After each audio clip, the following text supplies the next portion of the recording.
gracious introduction. We're really excited to be here to talk to you today about Journey.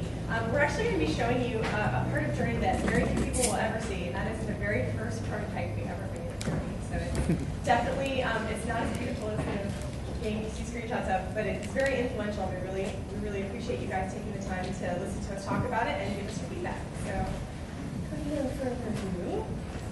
You probably already know the title of this talk, which is Discovering Multiplayer Dynamics in Journey. And we're talking about our process of discovery. And to do that, we wanted to introduce you, obviously, to our other titles. Jenova and Kelly left USC and founded a company which produces games for the PSN, PlayStation Network. The first time was Flow, which actually focused mostly on manipulating the 6-axis controller and dynamic difficulty adjustment for the game. Then we had Flower, which was an award-winning release. It was the last game released onto the network. And again, really focusing on smooth movement controls, gorgeous graphics, creating a feeling of otherness and wonderful, just joy in the player. Really great game. And it was actually the game that was completed just before I joined that game company, and I still cry when I play it. So it's a very, very beautiful game. I still do. Every time. So that's us. And we think of ourselves as creating abstract games, artistic games, games that are accessible, and that's what we call for play. So that's our brand. And specifically, we focus on this broad emotional palette that humans have access to. So we often talk about the fact that a lot of games are very good at accessing a very small portion of that palette. And what we want to do is think about stuff that's everywhere else.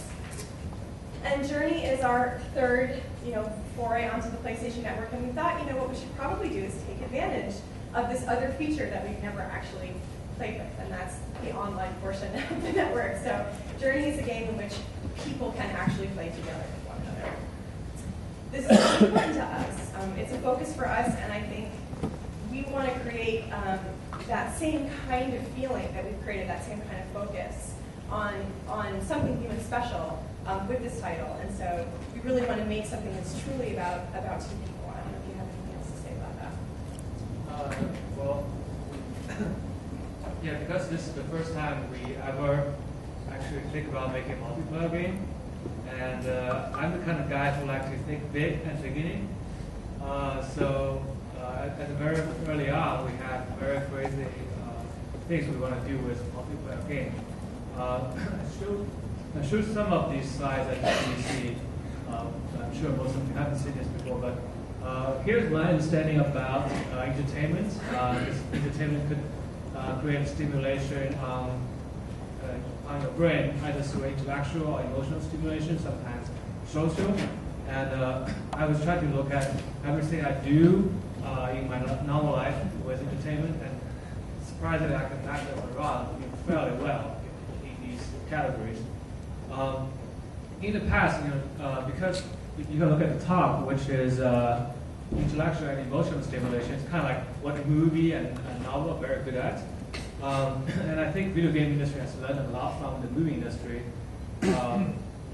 And we create a lot of games that are very successfully creating an intellectually stimulating and emotionally stimulating experience. But recently, people start trying to add more stuff into the sauce, right? They want to add multiplayer, they want to add online experience. Social becomes this big addition to the video game industry. Unfortunately, I think a lot of games that had online feels more like rather than a nice blend of the three, it feels more like a tacked on addition. One thing I like to say is that the real social experience requires communication between two humans. And if you look at the percentage of communication between two humans, the context, the text we're talking about is only a very small amount of that. And if you look at most of the game today, which focus on classic mechanics, there's no. I mean, if you look at this one, there's no body language. You don't read people's face.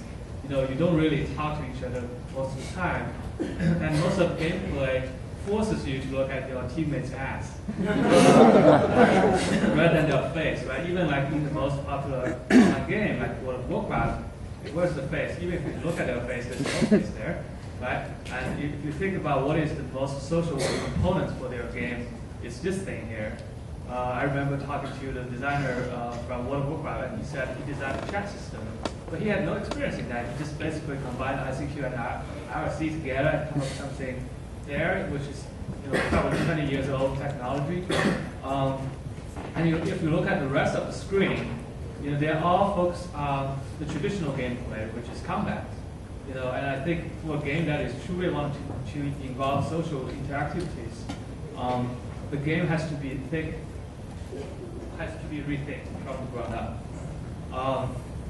The other problem I see in a lot of online games today is that because so many games has been focusing on these very primal feelings, so the communication is also very simple.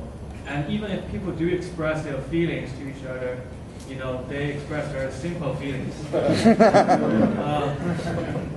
So when we don't think about online games, we want to think about social interactions. I want to see something as an adult. I want to see something that's valuable. Rather than having something more like well, very simple like a text exchange or some gameplay that basically prevents you from entering any kind of communication. I want to see a game that actually uses social as a core mechanics that becomes a skill that you can improve. A game that really lets you to share feelings, lets you understand how the other player is thinking, rather than like right now we have games, like this. So the other thing I want to see is that I want to see more emphasis on human and social activities about us. So a lot of online games I'm playing these days feels like this, right? The focus is on getting the items and like basically grinding and killing trolls or skeletons, whatever, right? And I want to see a reversal, right? I want to see something that's focused more on the human and less focused on the AI. A lot of people are doing this already. I just want to bring this up. So in a lot of single-player games, the player are basically executing their power, and they're very powerful, like a god, and they spend most of the time, killing the AIs or interacting with the AIs. But if we can reverse the powers, and so the player is very weak, and then it is more likely for them to team up, to pay more attention to the other humans, and then they can work together, and there's a higher chance for human-to-human interactions. And also, I think if we want to design a game with social stimulation in it, it has to be a space where social communication and connection can actually happen. A battlefield that is filled with bombs and the explosion is just not going to be a good place to talk. If I want to talk to a girl, I wouldn't talk to her in the loudest club. I want to find a quiet place to talk. All right. So the first thing I think a game like this needs to do is to just kill the noise, right? But then the second problem is that most of the gameplay makes you want to kill each other right away. That's your first choice of action. So we have to drop those. And then that's become interesting. Sometimes if you play World of Warcraft or other online games and the game hasn't started, there's nobody to kill it. People start to talk to each other. It's actually sometimes entering a very interesting social dynamics. But the problem is that most of the games, they start to just, kind of broadcasting messages to each other, and it's just getting crazy, out of control, because that's not a design space. That's just basically a chat room online. So, like, my brain just keep going. I think, well, what if we create an environment that is more designed for people to have more constructive communication? The first thing is we don't need that many people, because you just can't focus on more than a few people at the same time in conversation. Let's say they're in a desert, and then some people die, so there's only very few left, and then I think the communication would be a lot more interesting. Imagine this being an online game. The other thing I felt like is nobody in the history has ever created game mechanics based on communication of the two. Let's say if they are very thirsty and we have a very limited resource, you have to drink water to talk to each other, and then you have to save your resources to be able to communicate with each other. I think that would be a lot more interesting as a game I want to try and play. So that's all good, but we're dealing with the reality. The reality is we are working on a PlayStation 3 title. That means the devices we are very familiar with, as gamers communicate with each other online, are not really available. There's a very small amount of people who use keyboards or the headsets. Plus, sometimes when you have headsets, you don't really want to know who's on the other end of it. So basically, we decided, this is our first online game. We're going to try some game that does not rely on any verbal and text communication, but then how do people communicate? So Robbie's going to say a little bit about early concepts. So, all the stuff that Jenova just said is really inspiring, and it was the big idea that we had when we first approached talking about the project. And then we got into the phase of sort of making up concepts and thinking about what the game could really be. The prime feeling, the thing that we talk about more than anything that's lasted through the whole project, is the sense of awe towards the unknown, or a feeling of smallness. Because Jenova wanted to really focus on the feeling that you have when you're having a conversation, like you said, a quiet place. It could be a very close, intimate game, but we actually also wanted to bring out the sense of magic and wonder that you have, for example, when you're hiking. If you're hiking by yourself in the wilderness, and it's very big or very small, then when you see that other person, when that girl crosses the hill, suddenly she might actually smile. She might say hi. The person might actually be primed to treat you like a nice person and not shoot you in the head. So we really wanted to build an environment that created a sense of awe, and a lot of the early concept was focused on that.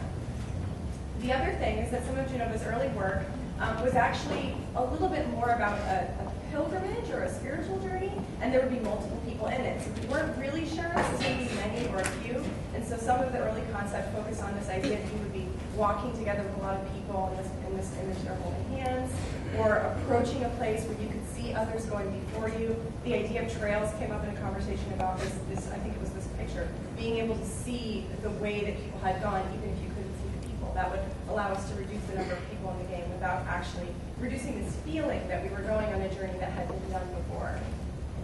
And then as we continued to focus on the concept, we came down to this feeling of togetherness between people approaching large obstacles, thinking about, how are we going to get over this cliff, or how are we going to get past this seemingly impassable landscape? And that started to really drive the early discussions about the prototype.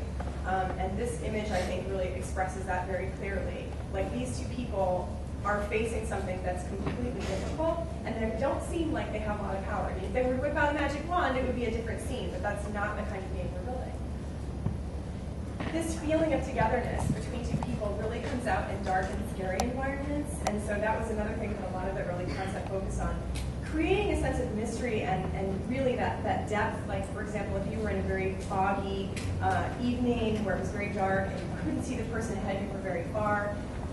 Sort of a mountain climbing example, like in Akira Kurosawa's Dreams, there's a whole piece about mountain climbers and the idea of losing sight of one another in a very snowy environment. This is a feeling that's really interesting to us, this space of like togetherness getting further and further apart, suddenly that person isn't in your world anymore. That's really interesting. And maybe even having some monsters. We talked about having monsters in the world, so maybe there were some creepy things in those caves. We were very inspired by dragons, Chinese dragons, thinking about the environment as being like the space of play for this giant creature that you would run into. And we actually even talked about maybe being able to kill the monsters, but we realized that would be shadow bosses. So we love that game, but we wanted to do something a little different. But this actually, I love this concept. It's the characters kind of doing a little bit of a juke. Concept artist Matt is great at sort of doing body movement in the concepts. But this character is actually kind of a part monster, and we were interested in it being non-human and sort of subtracting away elements. And I think all those things came together to sort of inform the early prototype, which is what Jenova's going to talk about. He's going to talk a little bit about the mechanics, and then we'll come back and talk about the prototype itself. Yeah, so, the stuff we talk about here and, stuff we talk about that I'm going to talk about here are actually not going to be interesting. Because a lot of these early ideas happens to be just, bad ideas. And Robbie's going to talk about that later. But, kind of going through this, I want to show you the process we have. I'm sure everybody who wants to make video games always has like a grand idea at the beginning.